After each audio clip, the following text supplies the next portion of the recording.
నమస్తే. శ్రీ మాత్రే నమః. శ్రీ గురుభ్యో నమః.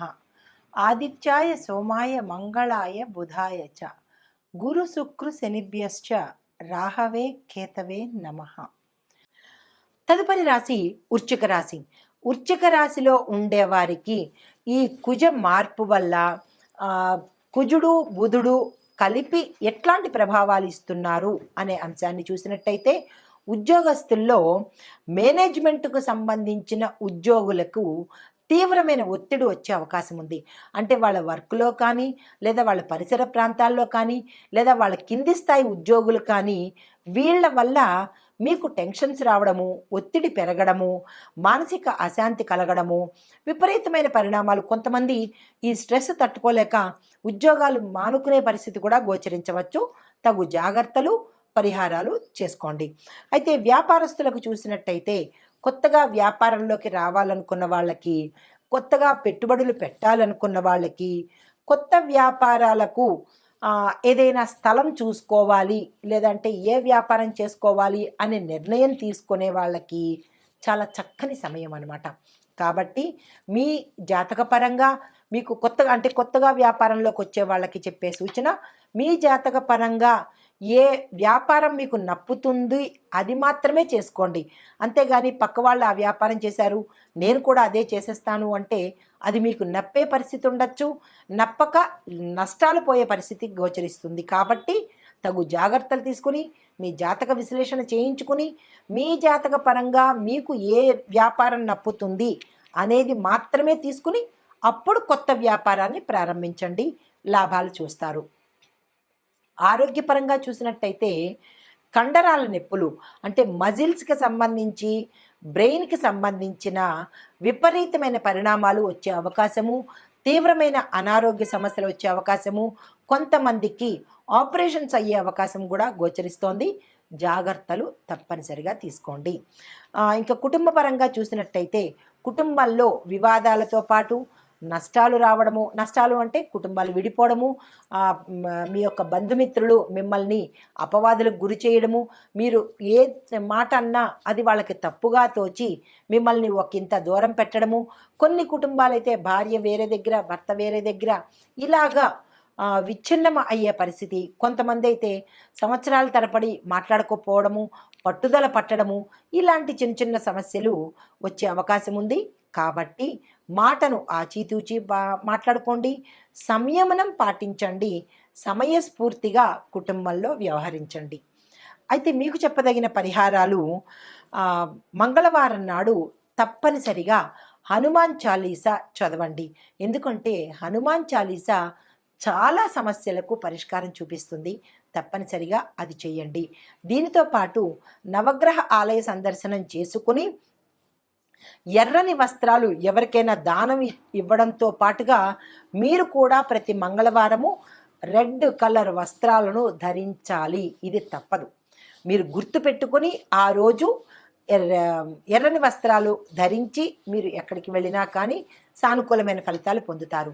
దీనితో పాటుగా కుజగ్రహ దోష నివారణ కోసం నేను చెప్పిన పరిహారాలు కూడా మీరు పాటించండి.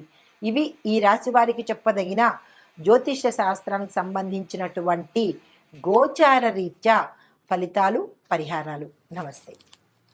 మనకి ఖగోళ శాస్త్రంలో దృక్పంచాంగం ప్రకారము, జ్యోతిష్య ప్రకారము 9 గ్రహాలు మనకి 12 రాశులు ఇలా విభజించబడి ఉన్నాయి. అయితే ఒక్కొక్క గ్రహానికి ఒక్కొక్క ప్రత్యేకత, ఒక్కొక్క విశిష్టత, వాళ్ళిచ్చే ఫలాలు, పరిహారాలు ఎలా ఉంటాయి అనేది ఒక అంశమైతే, ఒక్కొక్క గ్రహానికి, శని గ్రహానికి, రాహుకేతువులకి, కుజుడికి, రవికి, చంద్రుడికి ఇలా వారి వారి యొక్క ప్రత్యేకతలు వారివి అయినప్పుడు వారు ఈ రాశుల మీదకి పరిగణలోకి తిరుగుతున్నప్పుడు, ఉదాహరణకి కుజుడు ఇప్పుడు మిథున రాశిలోకి వస్తున్నాడు అంటే ఆయన యొక్క ఫలితాలు ఒక్కొక్క రాశిలో ఎలా ఉంటాయి, ఇది కామన్. ప్రతిసారి మనకి ఖగోళంలో ఈ మార్పు చేర్పులు జరుగుతూ ఉంటాయి, తిరుగుతూ ఉంటారు.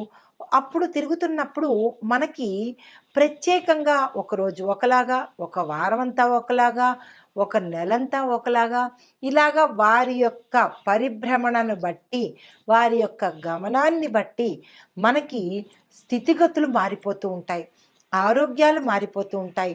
లేదా మన యొక్క ఫలితాలు ఒకరోజు ఒకలాగా, ఒకరోజు ఇంకొకలాగా, ఆకస్మికంగా ధనం రావడము, ఆకస్మికంగా ధనం పోవడము. ఇలాంటి చిన్న చిన్న ఆహ్, అంటే దుష్ప్రభావాలు, మంచి ఫలితాలు కూడా ఇస్తూ ఉంటారు. అందులో భాగంగా ఇప్పుడు ప్రస్తుత అంశము కుజుడు మిథున రాశిలోకి ప్రవేశించేటప్పుడు ఎలాంటి ఫలితాలు ఇస్తున్నాడు, అది మేషాది ద్వాదశ రాశుల వారికి ఎలా ఉండబోతోంది అనే దాన్ని చెప్పుకునే దానికి ముందు కుజుడు అనేది ప్రత్యేకమైన గ్రహం అన్నమాట. అంటే జ్యోతిష శాస్త్ర ప్రకారము కుజుణ్ణి అంగారకుడు అంటారు. అంటే ఆయన ఎర్రని రంగు కలిగిన వాడనమాట.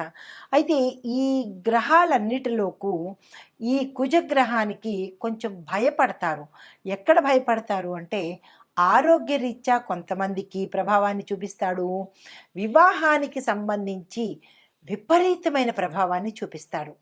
అంటే ఈ కుజగ్రహానికి అధిపతిగాను మనం సుబ్రహ్మణ్యేశ్వర స్వామిని ఎక్కువగా పూజిస్తూ ఉంటామన్నమాట. అంటే సర్పరూపంలో ఉన్న సుబ్రహ్మణ్యేశ్వర స్వామి అధిదేవత, అంటే కుమారస్వామి అధిదేవతుడుగా మనం పూజన చేస్తాము.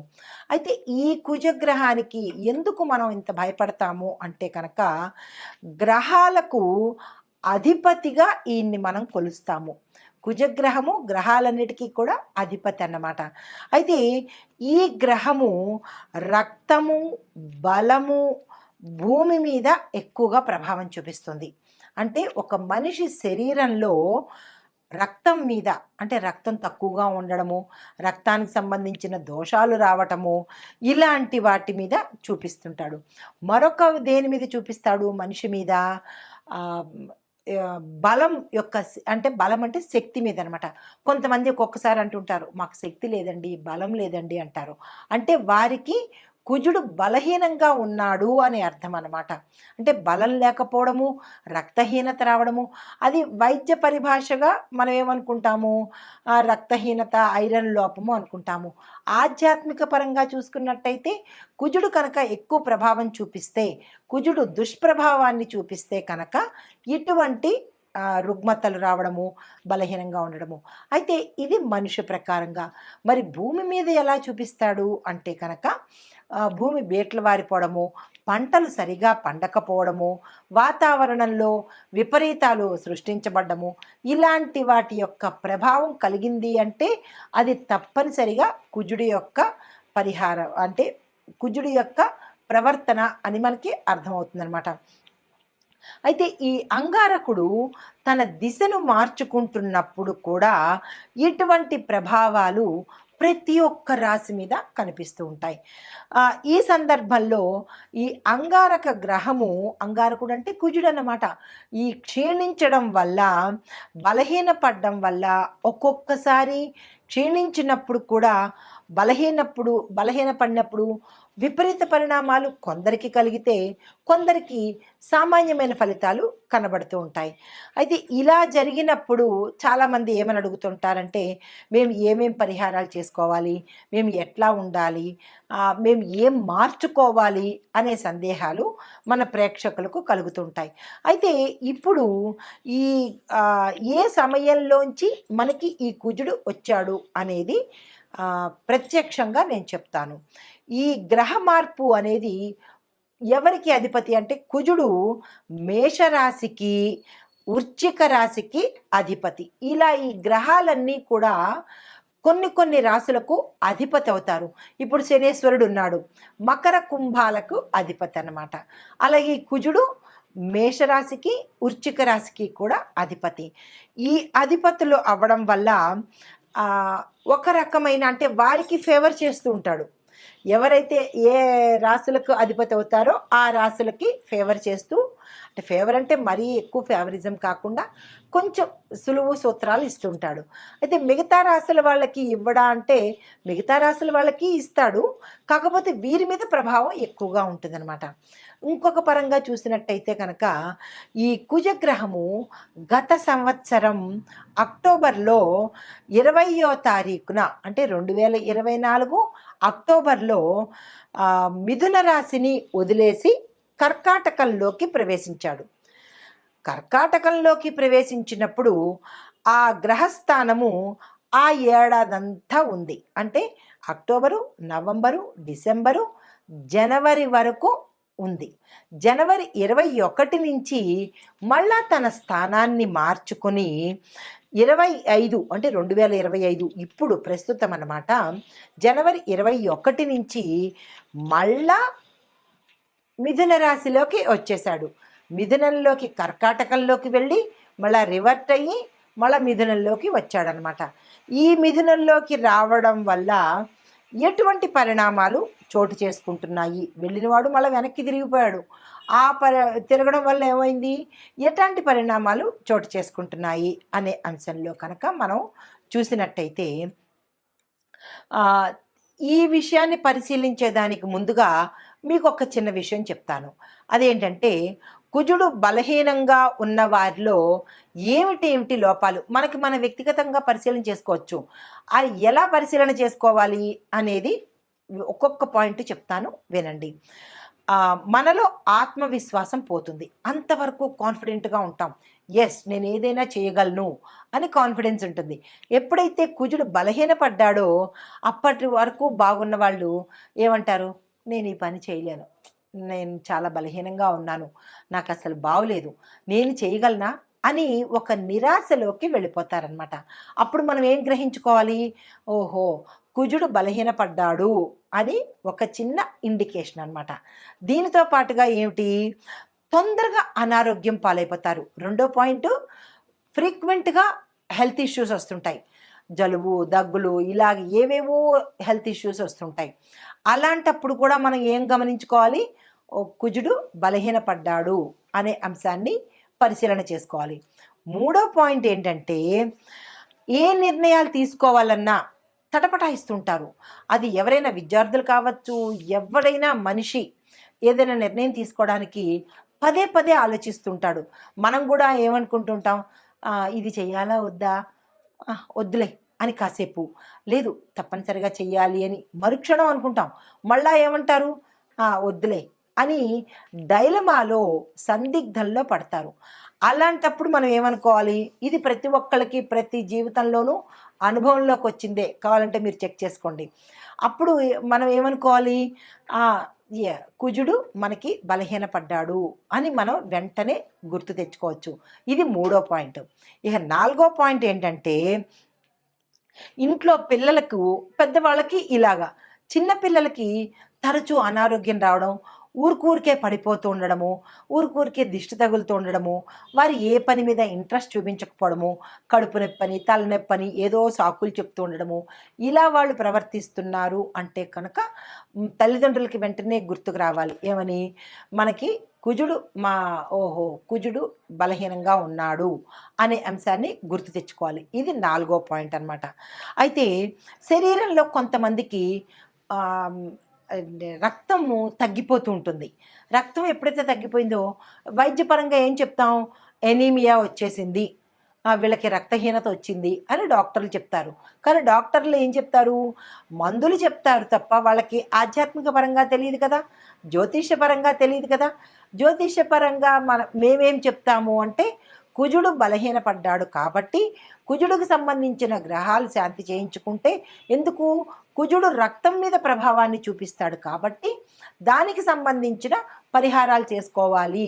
అది తప్పనిసరిగా మనకి జాతకంలోనే బయటపడుతుంది.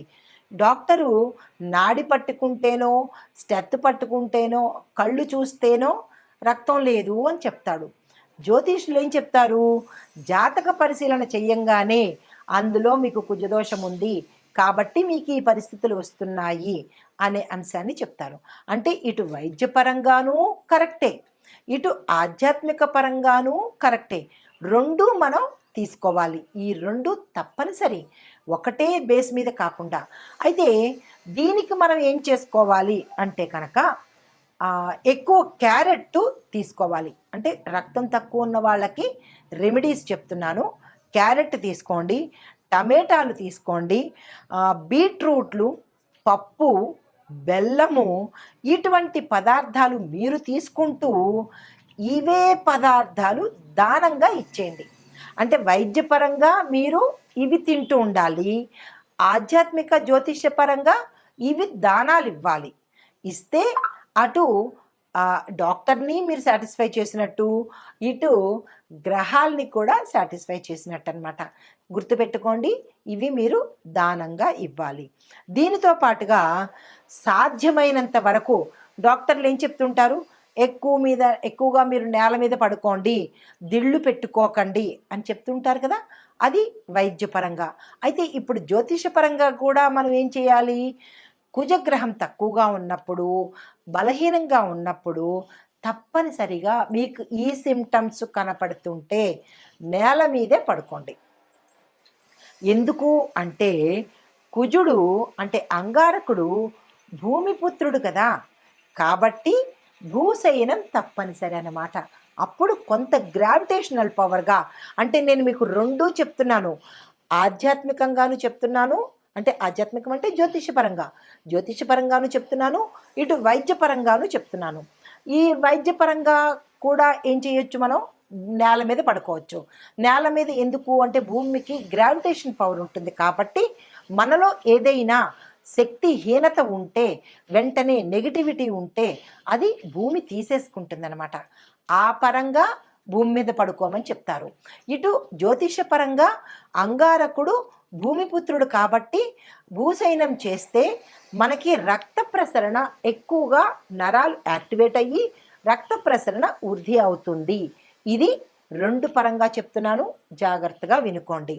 దీంతో పాటుగా ఏం చేయొచ్చు అంటే కనుక ప్రతిరోజు సూర్యుడికి నమస్కారం పెట్టాలి, తప్పదు. సూర్యుడికి నమస్కారం పెడితే కొంత పరిహారం కలుగుతుందన్నమాట. దీనితో పాటుగా మరికొంత ఏంటంటే చిన్న చిన్న పరిహారాలు చెప్తాను. ఆ పరిహారాలు జ్యోతిష్యపరంగా చెప్తాను. అది ఇప్పుడు కుజుడు మనకి ఎలాంటి ఫలితాలు ఇస్తాడు అనే అంశాన్ని చూసాం కదా. అయితే కుజదోష నివారణలు మనం ఆధ్యాత్మిక పరంగా, జ్యోతిష పరంగా ఎలా చేసుకోవాలి అనేది ఒక్కొక్క పాయింట్గా చెప్తాను. వీలైతే నోట్ చేసుకోండి, లేదా అంటే మళ్ళా చూసుకోండి. చాలా మోస్ట్ ఇంపార్టెంట్ అయిన రెమెడీస్ నేను మీకు అందిస్తున్నాను. కుజదోష నివారణకు శివాలయంలో ఏకాదశ రుద్రాభిషేకం చేయించుకోవాలి. మొదటి పాయింట్. 7 మంగళవారాలు చేయించుకోవాలి. మీకు సందేహం రావచ్చు, ఎన్నిసార్లు చేయించుకోవాలి అని. 7 మంగళవారాలు శివాలయంలో ఏకాదశ రుద్రాభిషేకం చేయించుకోవాలి. మొదటి పాయింట్. అది ఎప్పుడు చేయించుకోవాలి, ఉదయం 7 గంటల లోపల. ఇది ఫస్ట్ పాయింట్. తరువాత నాగుల పుట్టను దర్శనం చేసుకొని పుట్టమన్ను చెవికి ధరించాలి. ఇది 2వ పాయింట్, తప్పనిసరిగా చేసుకోవాలి. 3వ పాయింట్, ఆదివారం నాడు ప్రతిరోజు అంటే ప్రతి ఆదివారం నాడు సాయంత్రం 4:30 గంటల నుంచి 6 గంటల లోపుగా నిమ్మకాయ డొప్ప మీద దీపారాధన చెయ్యాలి. తరువాత సుబ్రహ్మణ్య అష్టకం చదవాలి, తప్పనిసరి. గుర్తుంది కదా. తరువాత 3వ పాయింట్, కుజదోష నివారణకు 12 రోజుల పాటు 9 సార్లు 12 రోజులు అంటే ఒక్కొక్క రోజు 9 సార్లు సుబ్రహ్మణ్యేశ్వర స్వామి అష్టోత్తర శతనామావళి చదవాలి. గుర్తుంది కదా. తరువాత నెక్స్ట్ది అష్టమూలిక తైలంతో సుబ్రహ్మణ్యేశ్వర స్వామి వారికి దీపారాధన తప్పనిసరిగా చేసుకోవాలి. శని, ఆది, సోమ వారాల్లో రాహుకాల సమయంలో మాత్రమే ఈ పనులు చేసుకోవాలి. తరువాత ఇది దీపాన్ని ముట్టించడానికి అంటే దీపారాధన చెయ్యడానికి ఎటువంటి ఒత్తు వాడాలి అంటే మనం రెగ్యులర్గా పెట్టుకునే తెల్ల ఒత్తులు కాదు, ఎర్రని ఒత్తులుతో పాటు ఈ అష్టమూలికా తైలంతో ప్రమిదలో ఈ ఆది శని సోమవారాలు. మరి ఒక పరిహారము, శని ఆది సోమవారాల్లో అష్టమూలికా తైలంతో సుబ్రహ్మణ్యేశ్వర స్వామి వారికి మట్టి ప్రమిదలో ఎర్రని ఒత్తు వేసి దీపారాధన చేసుకోవాలి. ఎరుపు రంగు కుజుడికి ప్రతీక కాబట్టి, ఇష్టపడతాడు కాబట్టి ఆ పరిహారం తప్పనిసరిగా చేసుకోండి. తరువాత సుబ్రహ్మణ్యేశ్వర స్వామి కరావలంబ స్తోత్రము 11 రోజుల పాటు 80 సార్లు చదవాలి. ఇందులో ఎటువంటి డిస్కౌంట్లు లేవు, ఎటువంటి అమెండ్మెంట్స్ లేవు. మళ్ళా చెప్తున్నాను, కుజగ్రహము చాలా తీవ్రమైన పరిణామాలు ఇస్తాడు కాబట్టి చాలా జాగ్రత్తగా దగ్గర పెట్టుకొని మళ్ళా రాసుకునో లేకపోతే మళ్ళా చూసో ఈ పరిహారాలు ప్రతి ఒక్కరూ కుజదోషం ఉన్నవాళ్ళు, అందులో ఇప్పుడు నేను చెప్పబోయే ప్రతి రాసుల్లో ఉన్నవాళ్ళు కూడా ఈ పరిహారం చెయ్యాలి. సుబ్రహ్మణ్య కరావలంబ స్తోత్రం 11 రోజుల పాటు ప్రతి ఒక్క రోజు 80 సార్లు తప్పనిసరిగా చదవాలి.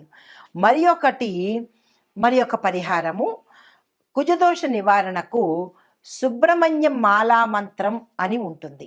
దాన్ని 42 రోజుల పాటు రోజుకు ఒక్కసారి తప్పనిసరిగా చదవాలి.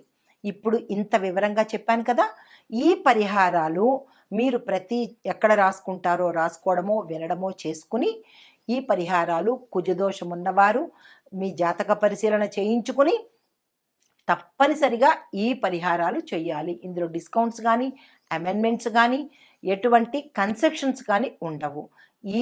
ఇప్పుడు కుజగ్రహము మిథున రాశిలోకి ప్రవేశించడం వల్ల మొత్తం మీద ఒక్కొక్కరికి ఎలా ఉండబోతోంది అంటే, అన్ని రాశుల వాళ్ళకి ఉద్యోగస్తులకు ఒత్తిడి పెరుగుతుంది, కానీ కొత్త అవకాశాలు వస్తాయి. వ్యాపారస్తులకు పెట్టుబడుల్లోనూ మంచి అవకాశాలు వస్తాయి. కొన్ని వ్యాపారాలు నష్టాల్లోకి వెడతాయి. ఆరోగ్యపరంగా చూసినట్టయితే శస్త్రచికిత్సలు జరగడము, హృదయానికి, లంగ్స్కి, తర్వాత జీర్ణ వ్యవస్థకు, ఇలా మేజర్ పార్ట్లకు ఇబ్బంది కలిగే అవకాశం ఉంది. అది జాగ్రత్తలు తీసుకోండి. కుటుంబ పరంగా ఒత్తిడులు, విడిపోవడాలు ఇలాంటి సమస్యలు కనబడుతున్నాయి. అవి జాగ్రత్తలు తీసుకోండి. అయితే ముఖ్యమైన పరిహారాలు ఓవరాల్గా చెప్పదగినది ఏంటంటే, హనుమాన్ చాలీసా ప్రతి ఒక్కళ్ళు 3 సార్లు చదవవలసిందే. తరువాత రక్తదానం తప్పనిసరిగా చేయాల్సిందే. ఎర్రని వస్త్రధారణ ప్రతి మంగళవారము ధరించవలసిందే. గోపూజ, శివపూజ తప్పనిసరిగా చేయవలసిందే. ఇవి ఓవరాల్గా ఈ పరిహారాలు కుజ ప్రభావ సంబంధిత దోషాలు ఉన్నవాళ్ళు తప్పనిసరిగా చేయించుకోవాలి. ఇది మరీ చెప్తున్నాను. ఆ దిశగా మీరు ప్రయత్నం చేయండి. నమస్తే.